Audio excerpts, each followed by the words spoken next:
చిచ్చి ఏంటవి అక్కడ అరేస్తున్నావు? అండర్వేర్స్ తెలీదే? నా బట్టల పక్కన ఎందుకు అరేస్తున్నావు? ఆడతాయని. చిచ్చి ఏం చేస్తున్నావే? ఒసే నాకు గజ్జి తామర లాంటివి ఏం లేవే, ముట్టుకోవచ్చు పట్టుకోవచ్చు. అసలు అవి చూస్తుంటేనే వాంతులారా హై. ఇంతకు మీ ఇంట్లో పెళ్లి సంబంధాలు చూస్తున్నారంట? అవును, కుర్రాడు బహుత్ బహుత్ అచ్చా హై. మినిమం మన ఆనందలా ఉంటాడా? చిచ్చి అయితే బోన్గాలా ఉంటాడైతే. మన ఇద్దరిలా కూడా ఉన్నాడంటే వాడు ఇంకే దరిద్రపు కొట్టేదలా ఉంటాడు.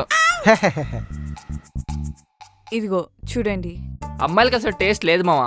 అబ్బాయి తెల్లగా ఉండాలి, పొడుగ్గా ఉండాలి, డబ్బు ఉండాలి. ఇవన్నీ అబ్బాయిలకే ఉండాలి. మళ్ళీ ఇలాంటివన్నీ మ్యాగీ లాంటి దానికే కావాలి. బాగున్నాడు కదా వీడా? మొన్న పోలీస్ స్టేషన్ నోటీస్ బోర్డులో చూసా. కిడ్నాపర్ వీడు, రేపిస్టు, సాడిస్టు, మూడెస్టు, 420 పెద్ద ఫ్రాడ్ నా కొడుకు. చిచ్చి వీనిగా నువ్వు పెళ్లి చేసుకున్నావు అంటే నడి రోడ్డుపై షూట్ చేస్తావు. చి పదరా పదం.